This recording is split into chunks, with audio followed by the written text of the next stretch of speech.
Hey everyone, I'm really excited today because I have with me Dr. Lybrand. Is that how you pronounce your name, Lybrand? In Alabama, they would say Lybrand. Lybrand, okay. He is the father of five who have been married to Jody for over 31 years, and together he's homeschooled all of his kids from birth to college. And as a polymath, Dr. Lybrand has the diverse combination of formal studying law, speech communication, systems thinking, logistics, writing, theology, marketing, structural dynamics, leadership management, and human personality. I think he's a master of all kinds of trades there. He's authored 8 different books, number of articles. He's been a senior pastor of 2 different churches, and he's the co-founder of Trim Tab Solutions, an energy industry consulting firm. And primarily the reason I have him on the course today is he's written a writing course for homeschoolers. It's a unique curriculum for developing young writers. He's also developed some other products as well.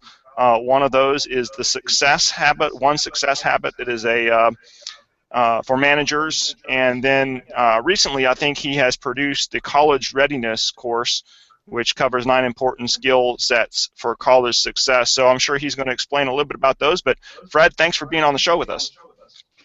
It's great. I listened to all that, Stephen, and I think what people don't really understand is I have probably ADHD. I don't, and in fact, I think they re-diagnosed me this year with ADOS, which stands for Attention Deficit. Oh, squirrel. But the Uh-huh. truth is, I have had a lot of diverse experiences out there, but all of it has been to practice one thing. And the one thing I always practice is really solving problems. So I'm Uh-huh. looking at something, I'm looking at all the elements, I'm looking at how it works, and then I'm looking for the one dial that I can turn that changes everything. Oh, that's So great. so that's what I do. Right. Well, that's what entrepreneur is. I heard one time that an entrepreneur is somebody who solves problems for a profit. So that's a good thing. Mother-in-laws usually say it's someone who's looking for a job. Yeah, well, that's true too. Of course, somebody who just is ambitious with not an entrepreneur background, they solve problems but without a profit. And There you go. some of us do that as well. And those are hobbyists. But you do have a diverse background, and I appreciate that. I have a lot of different experiences too, but I can't say I've really done anything with excellence. Um, but I've explained a little bit about who you are and some of the things that you have done and accomplished, but you want to go into a little bit more in depth on any of those things? Well, I just I would say more than anything, it's going to match our conversation on homeschooling, which is what basically happened to me is I came up as more of a Renaissance training. So that Renaissance man that was the ideal where you are really learning a variety of disciplines. So Hmm. I majored in English literature and fiction writing and communication at the University of Alabama. And then I went to law school for a year. Found out they take your heart out that second year, so I left. I went I went to Dallas Theological Seminary and studied there, and all these pieces. And then I got into systems and structural dynamics and began studying more of the science, math side of about how things work. And so this background in theology and in Bible and in literature was all actually just teaching me how to teach myself things, Hmm. to learn how to learn. And so then I could learn whatever I was interested in. And what most of us have been, I think, tricked by our education to believe is that we could learn anything if someone would teach us. Hmm. And what happens when you start learning how to really read and comprehend and how to really try to think things through logically and see how things fit together, all of that begins to blossom or work or integrate into an ability to basically start figuring out topics and issues for yourself. You're not as dependent on other minds. You use them as someone to argue with. So all my favorite people lived 100, 150 years ago or more, because they're the ones I have the best discussions with. Everybody nowadays, they seem to get grumpy. I don't know what it is, but the books don't argue with me the same way. They don't Right. attack me. Yeah. Well, you can certainly learn a lot from books, no doubt about that. And being able to have the skill to understand what's in the book and apply it cross different disciplines is an important skill. And would you agree with me, and this is getting a little off subject here, but would you agree with me that most of homeschooling is just teaching skills? See, I like that. I really have spent some time on this, and I've decided, yeah, I have. I've decided that this is where mass education is dropping the ball. Mm-hmm. And I'm a fan of all education. I'm not mad about public or private. I helped start a private school in West Texas. It's doing great. I taught there for several years. But you know what's happened is they've gotten more to assuming that if you know stuff, like if you could score well on Jeopardy, Right. you're educated, and really that's not the way it works. It's actually these skills that then empower you to learn whatever you need to. And in a way, law school actually, I made fun of lawyers, don't mean to, but I mean, Dad was a trial attorney himself, but the law school is pretty good about taking you in 3 years and realizing they can't teach you all the law. There's no way, especially states vary, etc. But they teach you how to think and then how to find what you need, pretty much. Right. And then articulate it. So Sure. they're doing that basic trivium, the data and the logic and the rhetoric or communication side. So I would go with that. A guy named Alfred North Whitehead, a Brit educator, famous mind, generation or so back, described education is the acquisition of the art of utilization of knowledge or using knowledge. And I think that's a really pretty good shot at it, because if you think of it as an art, which is a skill, talent, mastery, artisanship type thing, and what you're trying to do is figure out how to acquire and make use of knowledge. Well, that's far more targeted than I just know stuff, Right. Sure. And I think a lot of what we've gotten to in education these days is I just know stuff. And I think homeschoolers face this as a problem. They're all competing with the public schools. Why, I don't know. I'm trying to preach this gospel of quit. You can't. They have bigger buildings and more teachers. There's no way to keep up with that. But they kind of buy into, if my child doesn't know about history or sociology or something, well, my children don't know. They don't know that much, let's say, about Texas history. They know a bit. But honestly, if they needed to know the history of Iowa, in about 2 weeks, any of my child could probably be in the upper 1% of people in Iowa that know history. Right. Sure. Because it just doesn't take that long if you need to know it, once you know how to learn. Yeah, that's right. That's good. So that's a long answer to say I completely agree with you. That's okay. What made you want to homeschool? I was thinking about this when I was looking at some of the questions you might toss my way, and I have always said that one of the big reasons was that my son, our first son, has cerebral palsy mildly. And so there was a hesitation for us to let him get into a system and get labeled too quick. Right. We didn't want him to have other people telling him what he could and could not do. And yet I remembered this week a long discussion I had with some of the laws and in-laws about us considering homeschooling before he had kids. So actually, in my mind, Jody has a master's in early childhood, so she had some measure of maybe I could do this in her. And I kind of really, from my educational experience, just felt with what I was seeing happening in the school system and what was coming out. I remember giving a talk at a private school in Midland, Texas, where I lived for some time. A very nice private school, and I remember the teacher or maybe the principal that toured me around before I spoke at chapel.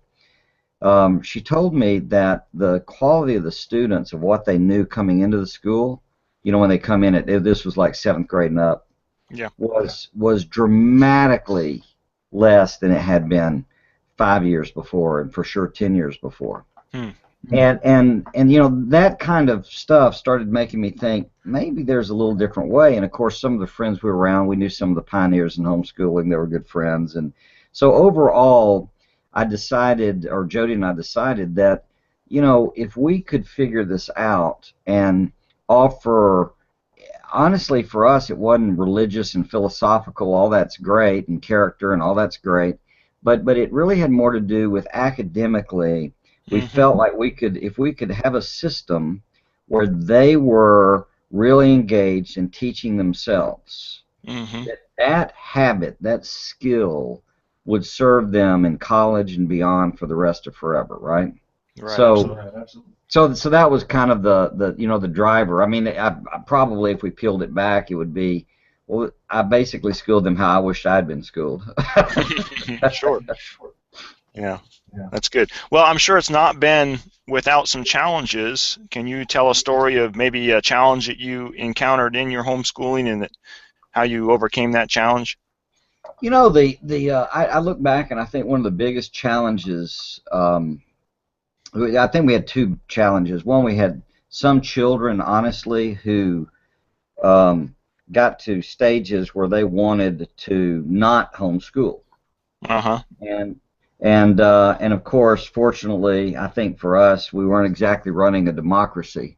So you know, and we you know we got through those by allowing them to taste a little bit of school and then thinking through their system and what was going on, and they finally realized that they were doing school from 7:30 in the morning to about 12:30, you know, 1 o'clock. Okay, Right. so 5-ish hours, you know, depending on if they focused or not. And when they did that, they realized, you know, we go for 5-6 hours to school, and then we're done. We can play, make videos, take music lessons, blah blah blah. No Right. homework either. Exactly. And, you know, on balance, they looked at this and said, and I can go at my own pace. Right. And so they woke up through that. But I'd say the biggest challenge we had, Stephen, was getting Jody and myself on the exact same page with Mm. what we were trying to do. Yeah, that's Because huge. I was in one ditch of, hey, just throw books at them. You know, I was probably interested in unschooling before it was a term, you know. Uh-huh. Right. Hey, throw books at them, throw stuff at them, asking questions, confused education had more of needing a scope and sequence. Mm-hmm. So finding some compromise, you know, where we both could feel good about it, a bit of a challenge. And then it's a bit of a challenge because Jody, especially, I mean, she obviously did a lot of the homeschooling, but I was really involved and still am. But the Jody would kind of slip in some other things into the system. So even Mm-hmm. though we might get a phonics system and follow the phonics system, Jody would slip other things she had in her old files. So extra, it was extra. And unfortunately, that at the time I didn't quite understand what was going on. But when you throw new, you know, ratchets into the gear stuff, it fouls it up. It can be confusing because they're operating with different systems. And so sometimes when we amalgam things, we actually create two, three-headed monsters Yeah. rather than a well thought out kind of systematic strategy. So we had to work through that to where we got like-minded and like acting. Yeah. Boy, that sounds very similar to some of the challenges we've faced as well. I've been wanting to, I'm sure you're familiar with the Arthur Robinson curriculum, and a few years back, I really turned over towards doing that. But we've faced some challenges between my wife and I on what to do with that and supplementing that and wanting to supplement it with some different things. And so I can relate to Well, that. I'm sure exactly. other listeners can as well. Exactly. And that's what we did. We settled on Rob. When I read Robinson's material, I said, "Wow, this guy's 85% agrees with me," which is a measure of all great books. You know, if it agrees with me. Uh, and Art and I've talked before too. And then actually, you know, there's some curious things about just his orientation that's just a little different than mine. Uh-huh. But overall, I'd say educationally, I think what he's saying is smart and on target. I don't think math is the hardest thing to do. He does that first thing in the morning. Mm-hmm. I think writing is, but that's another conversation. Or Yeah. maybe we'll have it later on. But yeah, what Robinson curriculum out for us was a frame Mm-hmm. on how to approach it, and then we could modify it, which is why I developed the writing system, because Art's view of writing is have them write every day and give them feedback. Yeah. Go over that again. And so I having them write every day and give them feedback is fine, but I wanted to develop something that was a little more complete in Sure. dealing with the what's in their mind, their fears, their understanding of language, grammar, spell, how they approach it. And so I developed a curriculum to kind of fold into the Robinson curriculum, kind of like he does with Saxon math. But I feel your pain, and it can be solved. Let me say that. Yeah, exactly. Well, very good. Now let's go to the other end of the spectrum. Tell me of a success that you have had in your homeschooling, maybe with one of your children, or just being able to, have time together as a family, or do something you wouldn't ordinarily be able to do because you were homeschooling, or something like that might be able to give those who are considering it some hope.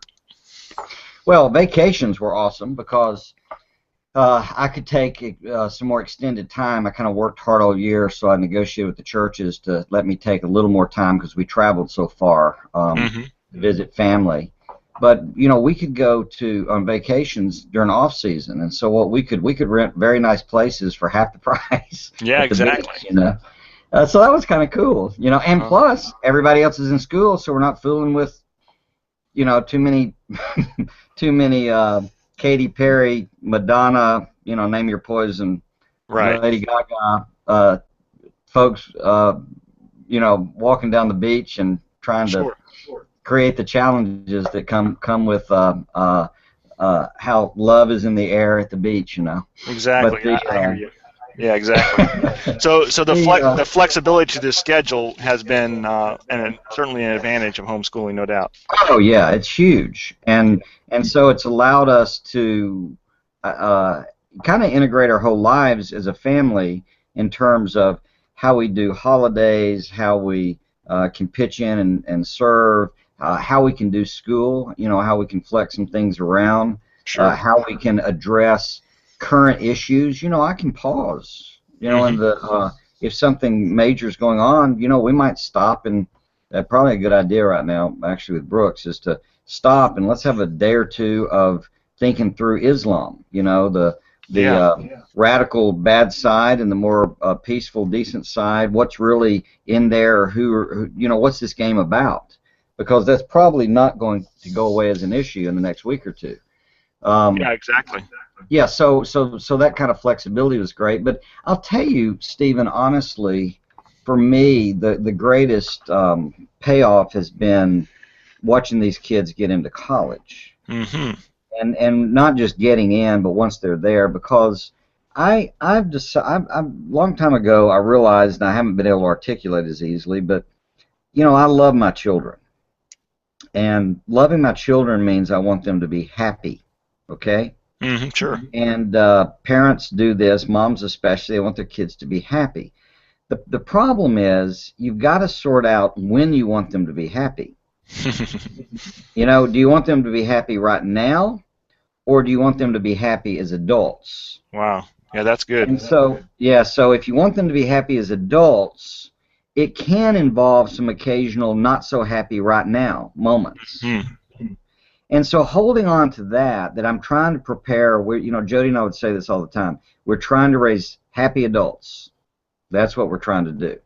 That's a good And focus. and we don't necessarily see a correlation between happy kids and happy adults, because you can spoil a child. You can just indulge, yeah, sure, eat the whole half gallon of ice cream. And because that's what the kid would vote for. And they're Hmm. happy, and then later they're miserable when weight and whatever else is going on. But Yeah. so in doing that, they get to college, and you get notes from your kids of thanks. I remember one from my daughter. My daughter was the least academically. She's really smart. She's really sharp. She's really relational. She works for the St. Louis Cardinals now, and Okay. work with their nonprofit called Cardinal Care, where they do all Hmm. this nonprofit cancer drives, all this great stuff, school drug programs, etc. But she writes me from college, and she says, "Oh, I just want to thank y'all for what you've done, because here I am in college, and it's finals time, and I'm ready and happy and ready to take my finals, and all my friends are freaked out and panicked and don't know what Hmm. they're doing. because my kids learned our kids learned every day. They sat down and they looked at their schoolwork, Mm-hmm. and they said to themselves, "Well, I don't feel like doing math." And then they would say to themselves, "So what? Get started." Yeah, right. Yeah, So and they and learn the so self-discipline necessary that so many other kids don't. well, Yeah. absolutely, and Mm-hmm. and they get it. They get that it doesn't last forever, and you just do your work, and it's a lot easier just do your work. And that Mm-hmm. was the thing I left them for college. I said, look, do your homework. That's the whole key. Every day, if you'll do your homework, because usually if even if you don't want to skip class, once you've done it, you kind of want to show up and show off at least or something. And so when they started doing the work, the outside of class work regularly, they all did great. That's Mm-hmm. how it was. Yeah. Well, that's great. Well, let's shift gears a little bit now. And one of the reasons I wanted to have you on is my kids, my two older. Well, I've got one that's already out of the house, but then my next two this year took your writing course, and I found it very, very helpful for them, particularly my second one. He didn't like to write, and he's actually writing now joyfully, which is a good thing, and that's a success note on your writing course. So go ahead and tell everybody a little bit about your writing course, why you wanted to start it first of all, or what made you decide to write it and create it, and then some of your goals, that kind of thing. First, let me just tell you, kudos to you and y'all and him especially, and it is really quite amazing. And I hear this all the time. They go from not writing to writing, a sentence or two to a small novel. Sometimes that Mm-hmm. dramatic. And this is with also with kids with learning disability challenges. Will often move from not writing a sentence to writing paragraphs and pages. And the reason is I mean the journey is really my journey because I wanted to write. Mm-hmm. Couldn't get myself to. I wanted to understand how grammar worked. The University of Alabama, I majored in English literature, and I Mm-hmm. looked for 4 years for a grammar course, and I couldn't find one. Mm-hmm. The only grammar course was one the engineers took for like technical writing or something. And I couldn't really make sense of all this stuff. And over time, as I was forced to learn, I've had to study Hebrew and Greek and Latin and Spanish and English and Texican. Okay, so I formally studied. Texican. Yeah, so I've studied 6 official languages there. But as I studied linguistics and started making sense of that, and then got some help with sorting out things in my brain, that's kind of what put the writing course together. Because one of the pieces of research I found out is we have, Stephen, 100 years of testing on grammar and studying grammar and improving writing. And what we know is that in every single test over 100 years, every bit of it except one, and it can be explained because it was kind of tweaked, every one of them, the more grammar you study, the worse you write. Mm, And the that's reason, interesting. yeah, and the reason's pretty obvious because you and I've been talking here, but you're not thinking, and I'm not thinking. Have I used too many? Did I split an infinitive? Am I using the subjunctive too much there? Oh Mm-hmm. gosh, I'm overloading it with prepositions. I've got to back off those adjectives. Yeah. So because it's not how language works. We have an instinct for language. God Mm-hmm. hardwired us for language. And when you understand that and start freeing a child to appreciate how that game works and gets them to write in some stages, the ones we do, okay, get help and make it great, and then, teach you how to do the feedback type stuff, which almost any kind of feedback is a help.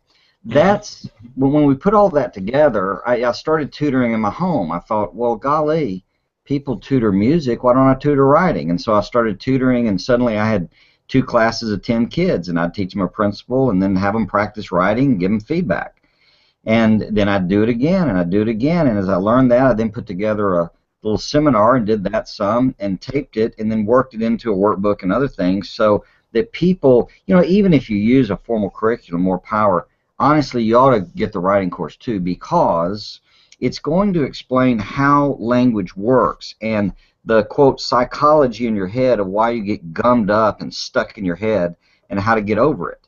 So Right. that the end product is the ability to sit down and write what you need to write when you need to write it. So you're not Hmm. waiting for inspiration or something like that. And then I'll just tag this on. I'm sorry.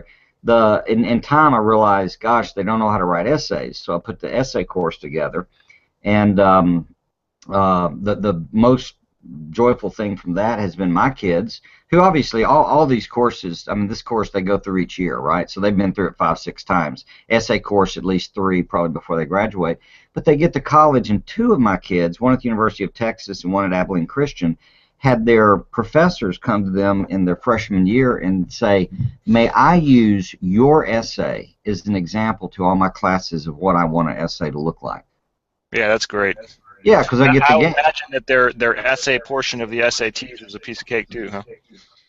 They did, yeah, they all did really well. I mean, the daughter, like I said, she didn't test as great, but everybody else did. It was just testing is not one of her talents, and Hmm. I don't know the trick to that. And she did fine, and she did great in school, and she graduated college, and life goes on. She's done great. But the others, I mean, my youngest son made a perfect SAT math score, Right, and that's great.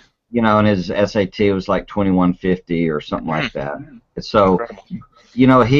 and he taught himself calculus, and he taught himself all this stuff, Hmm. the Hmm. homeschooling model. But all of them have been done well in that SAT. Yeah, they know how it works. They know what the game Hmm. is, and know how. I get them. One of the things I do, Stephen, is I work with them until they've written a perfect essay. So I keep doing it over and over using my course, but just to get it to where there, got a thesis, we got the breakdown, we got pieces, we got quotes. So they have one thing they've written that they know that's what a really good essay is going to look like, at least in Right. my opinion. Each Yeah, that's good. professors are different. So, Yeah, that's really good. One of the things that I like about your program, there were many, but one of the things I liked about your program, I wish that I would have had something when I was growing up. I hated grammar in high school when I took it. I remember counting all the exceptions to the rules, and it used to drive me crazy because they'd state this rule and then they'd spend the next 3 days talking about all the exceptions to the rule, and I'm like, why can't we just learn, how to write or whatever? And it was so frustrating. But what you do is you really focus on there in the course on, does it sound good? Well, then it's probably good. Does it sound better? Well, then it's probably better. And that's really the way writing is. When there's good writing. When you're reading a good book and it sounds really good, it's good writing. exactly. Yeah, we don't need much more than that. In fact, one of the things I like to point out is that grammar teachers almost never win Nobel Prizes in literature. Hmm. Technical True. writers never do. Hmm. Because look, that kind of stuff is you do it grammatically correct. I remember one time I put a section of The Old Man and the Sea in one of the grammar check things online, and Hemingway flunked. I had 20 things to correct in about 2 pages or something like that. And that's the problem. This is language is living, and you have this instinct for it. And Hmm. it's not. If you believed in rules, really, why don't you talk like Shakespeare? Those were the rules. How'd you get Hmm. to change them? Well, because language is the most democratic thing we have on the earth. Hmm. That's the thing. It's our usage that matters. And when someone is inventive and puts words together a little different way, you know, I don't know what made Tolkien write "fool of a took," when he got mad at Merry or Pippin or whoever it was. But that becomes a pretty powerful line in the movie and elsewhere. Just, I Hmm. don't know. But it sounded right for the moment, for the character, for the situation, for Gandalf to get onto him. Hmm. Yeah, that's right. That's good. So, what are you hoping that students will come away with when they take your course? Well, what they're going to come away with if they work with it, I mean, you go through the course and then you start writing every day. Hmm. What happens is if you can put together the way I teach them to do it is your writing, it turns out almost poetic or prosaic because the goal in the writing course is to teach people how to write so that when a person reads it aloud, it sounds right and they read it correctly. So I kind Mm-hmm. of teach you this intuitive way to look at punctuation. So a comma means a pause, for example. Mm-hmm. And so when I'm looking at a child's well, one of my kids writing, and I read it, if they need a comma in there, I don't read it like there's a pause. I read it too fast, you know. I read the Mm-hmm. whole thing through, and they go, "Oh no, a comma goes there," and they're right. It does go Right. there, Yep. based on how they want someone else to read it. So what's going to happen is you're going to get out of all the head junk. You're not going to. The writing course gets you over worrying about, is it good enough, and does it sound right, and is it perfect, and da da da da da da. And it gets you into a place of understanding that you're playing with the sound of these words. And once you do that, it's a connection to speaking. I don't think we should write like we speak, and I don't think we should speak like we write. But speaking, as I say in the course, is a good way to start. Mm-hmm. And so there's this I mean, you can do things with writing; they're a little different. But it's this prosaic thing where you're starting to really learn to taste language, if I could say it Mm-hmm. that way. Synesthesia here, you know. But tasting language that way and understanding that game and getting the head junk out of your head, you know, getting it out of there where you're worried about everything, is what then frees you to discover your own voice and to be able to write lots of words and to be able to put it together in a way that makes sense. Right. So that's And what I hope they get out of it.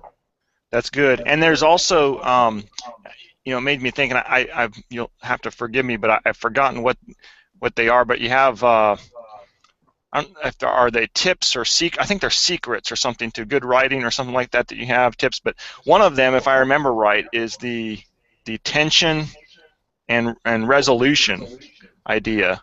And boy, that is huge in every good writing. It's huge in every kind of entertaining show, and it's something that every writer should be able to do, and yet most don't. And Yeah, you exactly. For your cover listener, aspects like that as well. right? For your listener, there's writing's 12 secrets, and That's right. secret 11 is the greatest key to effective writing. We make a distinction between correct and effective. You know, Mm-hmm. correct is it sounds right. Effective is they're glad they read it. Mm-hmm. So the key to effective writing is tension seeks resolution or tension seeks relief, Mm-hmm. and and that's what you're doing. You're creating a whodunit, you know, or everything is that way. That there's a tension, and it's like I say in the course, and then when it's resolved, you go, ah. And you can watch this and everything like It's a Wonderful Life. It's kind of Mm-hmm. interesting because everything that's set up that is a problem gets resolved by the end of the movie. You Mm-hmm. know, George wants to leave town. It's resolved by him wanting to stay in town. The one I like the most is the obvious one is the teacher sends Zuzu home. Zuzu catches a cold in the draft. George is mad. He bawls out the teacher. The teacher's husband hits him in the bar. I don't know if you know the whole story, but you know, most people do. Right. And at the end of the movie, it says, even there it says, Zuzu says, "Look, Daddy," and a bell's ringing. Teacher says, when a bell rings, an angel gets its wings. So now we got the angel getting his wings, which is attention, Willie, and yes, he does. And now Dad agrees with the teacher and shows respect to what she taught the daughter.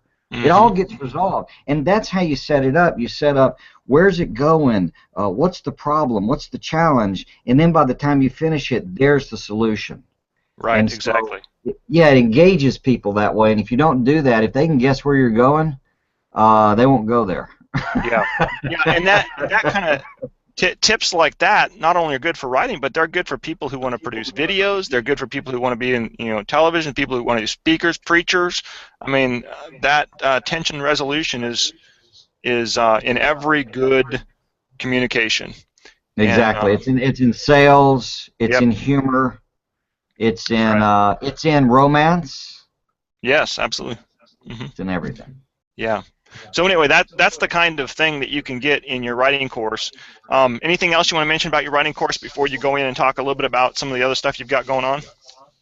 No, we've developed a little more. There's some little sub courses, bonus courses in it that I have a whole new little process in there about how to come up with ideas, where I kind of walk through some real life examples of what to write about. So this is a Uh-huh. problem with kids. What do I write about? And so I have a Yeah. little 30-minute video training on how to teach a kid to come up with ideas, that kind of thing. So Interesting. it's expanded and it's kind of fun. If you haven't seen that, you might want to go to the site and check those bonus courses out, because one's about how to get kids to quit doodling and start writing. So Uh-huh. it's some sub courses inside the major course. But Okay. it's we're quite encouraged and honored that we're seeing people around the world have kids that go from not writing to writing. I wish I could get every child on the planet to go through this, even if they've been through grammar. I'm not mad about grammar. It's great for analysis.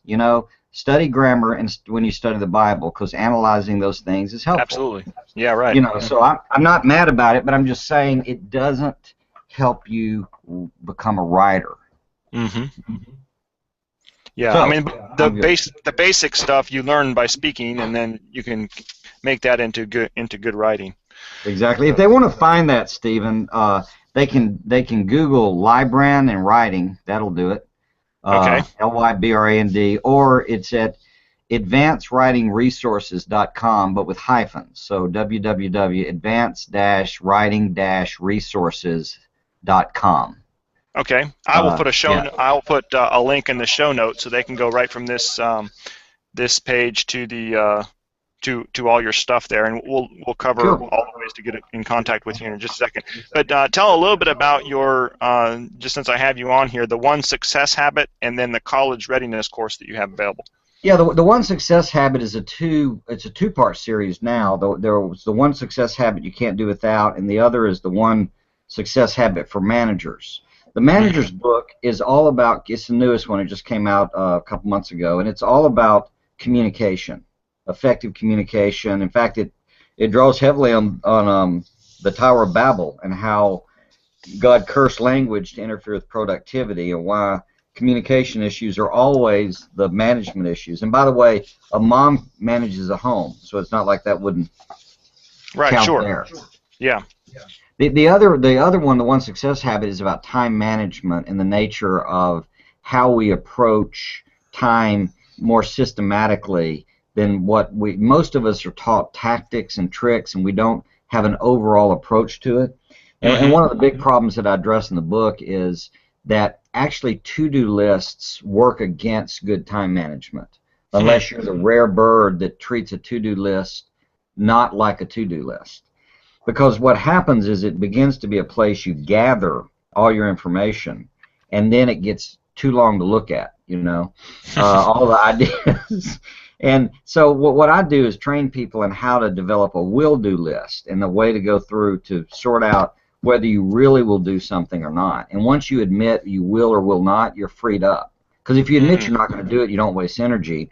And if you know you will do it, you'll get onto the task. And so that whole book is a way of understanding time and what we're trying to do with it in just a much easier, more productive way, at least that I've been able to find and uncover. And it does address things in a different way. By the way, if you do to-do lists and don't complete them every day, well, guess what? You're just teaching yourself the to-do list doesn't matter. So what I do is train people in how to get done every day what you mean to get done, and to take it on as a way of understanding how to get a habit in your life that you get done what you mean to get done, and not all these grandiose, crazy things we tend to do. Well, that's really interesting. I may have to pick that up. I've got to-do lists 3 miles long, so. Okay, change that to a may-do list. All right. Yeah, there you go. Now, actually, Yeah, I've come to realize that my to-do lists really are hope lists. They're like, if I had all the time in the world, what would I like to get done? And then I have to go down and prioritize and really figure out exactly what I'm going to do. So exactly. Well, you're on your way. Yeah. And what about the course for college readiness? Yeah, what this is turning out, we just started it, and over the course of this year, I'm actually going to put out 9 full courses. And I've worked on all this material, but I wanted to get a core of people that I can interact with. So in the Q&A section, it's real live. You've learned it, and you are interacting with good questions, so it gets practical. But what I've found over time, and thinking it through and watching my kids, and with the people I've worked with down through the years, there are these 9 areas that if you don't get competent in all 9 of these, you're not going to do well in college, maybe not in life. Mm-hmm. And I'll tell them to you real quick. Procrastination and time management. Right. If you don't learn how to master that enough, I don't mean master, I mean just get competent. Mm-hmm. College will kill you. Sure. Reading comprehension. Reading's one thing, but understanding what you read is another. And there are ways. I know ways to go about actually understanding something without reading it. Mm-hmm. And when you understand it without reading it, and then turn around and read it, you really understand it. Effective writing, so the writing course is part of this. When people get into this college ready collection, they get the writing course as part of it. Problem solving, engineers especially, but really all kids, if they don't figure out how to solve problems, how to approach them to solve them, they're going to get in all kinds of trouble. How to remember everything. One of the things in my past was I taught a memory course at the University of Alabama, just on the side to, make money to put myself through. And so I've worked all these years on how to do memory, and some of it's mnemonics type stuff. It's really, there's some more natural processes we figured out over time that help people recall information with much greater ease and facility than the way they do it. If you can't remember stuff, good luck on a test, right? Exactly. Yeah. Right. The next one's how to focus. There's a particular discovery, being ADHD, ADOS, like I said earlier, that I've had to learn how focus works, and it's really different than what most people think. And so there's if you don't learn how to focus, imagine how you're going to do in school. The last 3 are communication and relationship success. So I have a book on this out there as well, and that's something we worked on how you communicate, but how it relates to relationships. One crummy relationship can tube you in college, at least for a semester, maybe the whole way through. I mean, we know this over and over. Yeah. Next to last is how to run your emotions. One of the things our kids had to learn is they had to learn how to run their mind, learn to run their emotions, so they weren't a victim, so they weren't following their emotions around, right? Right. Responding to everything. Yeah, and there are ways to do this, and some of them are simpler and some of them are tougher, but I've learned ways to turn a dial on that so you can change, not be haunted and controlled by what's going on in you emotionally. And then the last one is goal setting. If you don't learn how to really set a goal and set up a game plan and keep yourself on it, good luck with college. Right. Well, those are so great. That's going to be 9 entire courses, and we add in there a parenting, schooling mastermind group where we get online and I kind of lead a conversation. We help teach each other, do this, Socratic dynamic where we all benefit and learn a little more clearly. In a way, what you and I are doing. There's little connections we're making as we talk. The little insights. So that's always a helpful thing. But this is going to be the focus for the year, to produce all 9 of these. They obviously can be bought separately, but when they're in a collection, it's just a much more integrated whole of things that are some academic, but some softer skills that kids have got to learn. And if they don't learn them, I'm going to tell you, if you get through college successfully, it's going to be luck. It's not going to be because because you could make it happen. Yeah. Well, that's really good. Are you going to be releasing them individually as you produce them, or are you going to wait till they're all together individually? Okay. I know I'm going to do just what you said.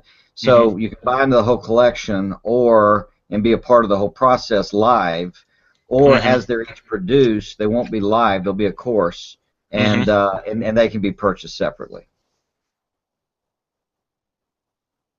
Did I lose you? But what's one resource that you think has been indispensable for your own homeschooling? Hey, Stephen, you cut out just for a second. Would you repeat that, please? Oh, yeah, I'm sorry. What would you say is one resource that you would say is indispensable for your own homeschooling that you've used time and time again, or you would recommend to others? There are so many things that we've appreciated out there. Resource-wise, I would say probably the most powerful thing that we were able to make use of is I learned and studied systems thinking and the way to think Okay. about systems. Mm-hmm.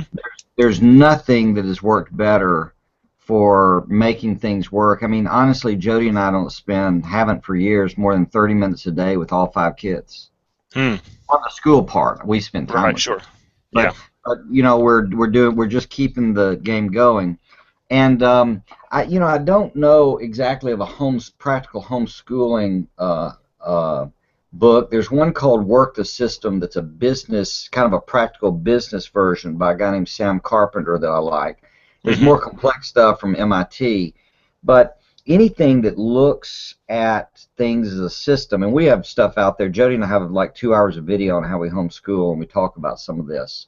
Mm-hmm. But if you can look at things from how do all the pieces work to produce a result, so that the goal actually our goal was not to produce good students exactly. Our goal was to develop a system that produced good students. Oh, So that's good. the Yeah. Yeah, so we're measuring how the students are doing, but the goal is the system. And so Mm-hmm. any of those resources, the fifth, people like complexity, the fifth discipline's really good. MIT stuff is pretty fine. There's anything on systems thinking, system dynamics. The works of Robert Fritz, one of my mentors who did the tension resolution stuff called The Path of Least Resistance. I'd say Mm-hmm. those books are both very helpful in this regard. The Path of Least Resistance by Robert Fritz and Okay. Work the System by Sam Carpenter. They're not homeschool proper. They're Mm-hmm. about how to think about designing anything. And so I'd say that's been as helpful because we weren't, Stephen, trying to just always pull off the shelf or follow the shelf or follow the mob or Sure. find that exact thing. We're really trying to measure what's going on with the kids and how do we improve that system. Yeah. Well, that makes sense. Well, what's one thing that you're really excited about right now? Is it your new launch of this 9-part program that you're developing, or is something else you're really excited about in your home or about the I'm future of work? very excited about this college ready collection. Mm-hmm. That's It's going to be fun. I also am very excited about the next book I'm working on, which is called "The Church Is Not Broken." Hmm. Going to try to explain to people why all the literature and statistics and all this stuff out here is a good bit fouled up on how to think about your church. Um, it's not supposed to work. Can't get there. And so what you Yeah. can do is figure out how to be faithful, whether it's a home church or a medium church or big church, whatever we're talking about. So I don't know. We'll see what I do with that. But it's everybody I walk through this idea, especially staff people on Mm-hmm. churches, church staffs, they suddenly relax and start enjoying ministry and their experience with other believers again. So Oh, that's interesting. my orientation as a Christian, that's a big deal for me. So that's a side thing that's kind of exciting. And I've got 2 weddings this year. Oh, So wow. Yeah. So two, you're got all yeah, kinds of so stuff. I'm yeah, there's all my excitement. So you've got to apply all your time management expertise there to yourself, don't you? And howdy.